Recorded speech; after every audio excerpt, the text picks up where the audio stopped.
After finding themselves locked in a death trap, the 7 disillusioned castaways must escape and be able to go on a most dangerous mission that will lead them into the darkest corners of their life.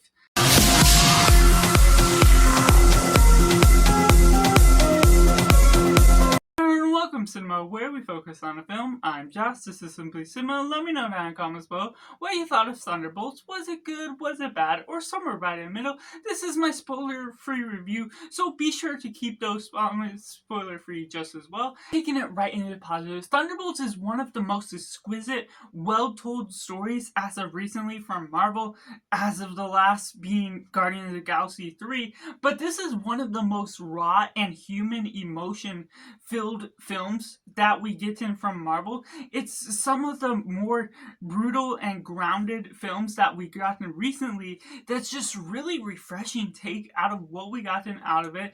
It has the pacing and feel of a Phase 1 movie, not feeling necessarily that it doesn't go and lead on to anywhere, but being able to feel grounded in the nature of being character driven, following each and every one of these parts, each team member, and being able to set up this team in a way that's not convoluted. It's being able to follow each of them in their own area of their life, and going on to the note that it is raw and the nature that it is the most human MCU film yet. The way they go about the cast members, the ideas and values that they explore within the themes of mental health is very expressive, well told. The nature of building that and intertwining that in a plot that still has the action, still has the character growth, the vision of all the characters, and being able to follow each of the character members, being able to latch onto them is something that I was surprised to get into, because I wasn't a huge fan of Yelena, of Red Guardian, of a couple other members that were part of the previous MCU releases, such as the shows or movies that they appeared in previously. I was fine with Ghost, I was fine with Taskmaster for what they're going for, but in this film, they do a lot more to the nature of what they are doing to not only individually, but also together as a team. And I feel the flow of the story is a natural 3-arc structure that is just really good to the nature of what you expect out of a formal film that focuses on the characters, dives into great and expressive themes, and it's very much my type of movie. Jake Stryker as the director is something I wasn't expecting, but seeing his films, being Robot and Frank and Paper Towns, is very down to earth, dealing with humans and a personal touch of emotions. So I should have expected something to pull off like this, but given MCU and some of their more recent releases, I was still skeptical going into this.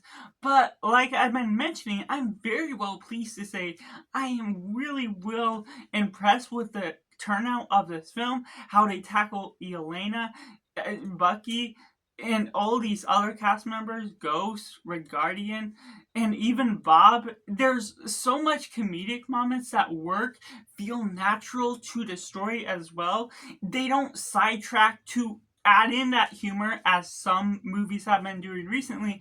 It just flows naturally, feels like part of the story, maybe a tiny bit forced here and there, but the main point is the natural ideas, certain things that previous MCU films in Phase 5 have been relying on Easter eggs, have been relying on just trying to build a bigger narrative, even if it doesn't feel connected.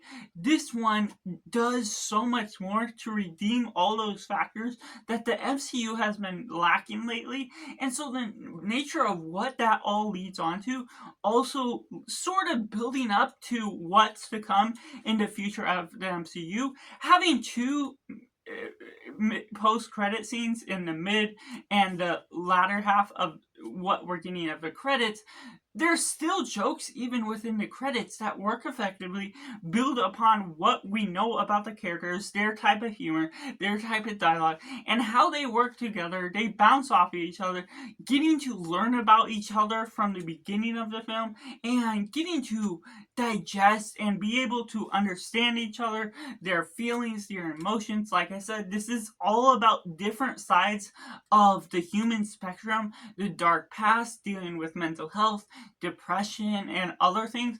And it deals with it so well and effectively. And without giving any spoilers, it does this on a literal and metaphorical standpoint to the nature of how they portray that act that bleeds so well within the script itself, bleeds so well within the cinematography, the story as a whole, but also the progression of the story, how the action wins you over, but also still having the grounding emotion, building up this great look for what we're doing with what comes out of the villain. And then we also get, of course, Valentina, the character that's sort of leading the group, as we see in the trailers, the one that's sort of setting them all up.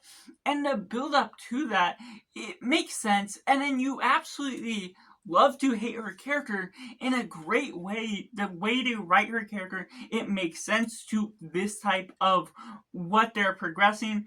You're sort of siding with everything that is going on, but at the same time not wanting things to happen in the way she is leading them on.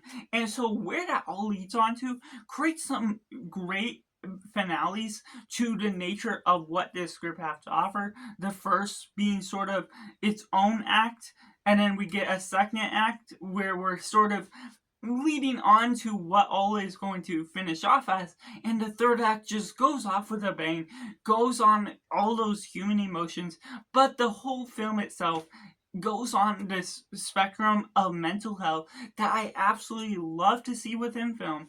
But bleeding within an MCU film is not something I expected to see, especially on this level. But these are all the right characters that they could do with it to build upon their past.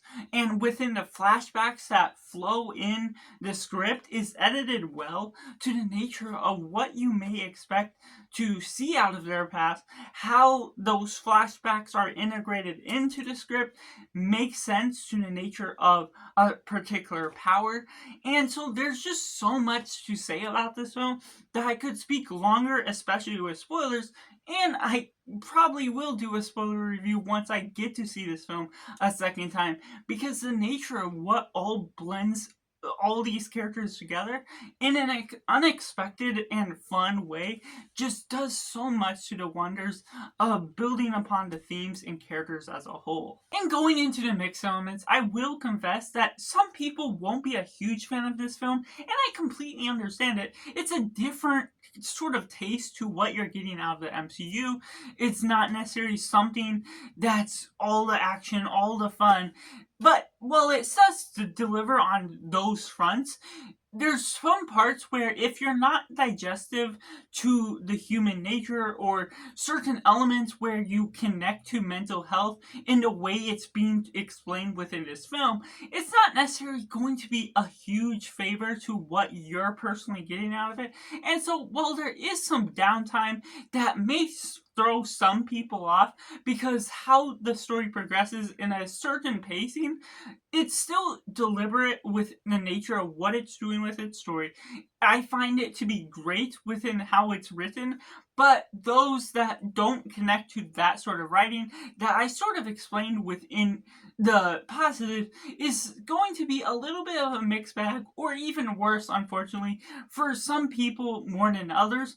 But at the same time, it's still something that may be worth to watch, even if you're on the fence about whether it's going to be working or not, just to see how fresh and unique this sort of MCU film is, while still containing the action, while still offering all the characters, and still aiding all the future installments of the MCU by building upon these characters, and also doing so much more to the nature of where they are leaning forward with certain teases.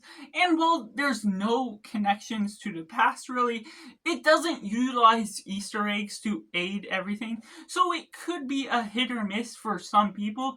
I've heard a lot more positive reception on this film, but you sort of have to take it as you will, take my review or other reviews into consideration before deciding if you absolutely will, but I still recommend it. And whether or not it's a make or break for you, there is a grayness to this film that continues to be used throughout some of the previous MCU projects. It's been known to be used quite a bit. It's not necessarily the most colorful and vibrant film, and in some uses of the film, obviously it's meant to be darker, have an exploration of mental health, but the color toning of the film itself could be a little bit more stark and brighter, or have stronger contrast within the film itself to give you a little bit of a better picture to visualize this on a more surreal standpoint.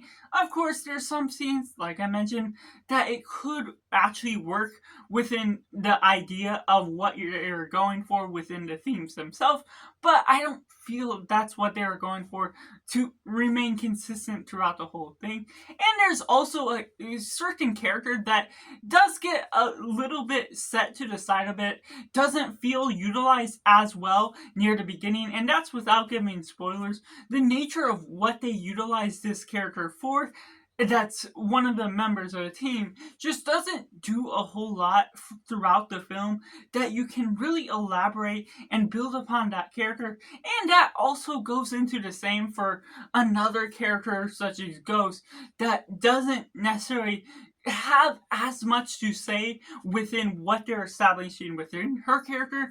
They're not giving her any flashback, because even though you have seen parts of her story within Ant-Man and the Wasp when she first appears, it still has to belong to something more, especially when they show some of the flashbacks of what they were going with these other characters, show one scene or another that impacts a little bit more to our connection with her character within this film itself. Which takes me into the negatives. There's some small gripes I have about this film with the development of certain character arcs, or the position to the villain itself feels a little rushed and sort of a little bit out of nowhere. You sort of get the general idea, but you also get the insight to the writer's room and say, oh, we're gonna make this a villain. And so that's where they lead it on. No former progression to him sort of hinting at what the villain was going to be, or how certain character arcs get involved, how certain things get set up, and the timing for certain things can be a little off.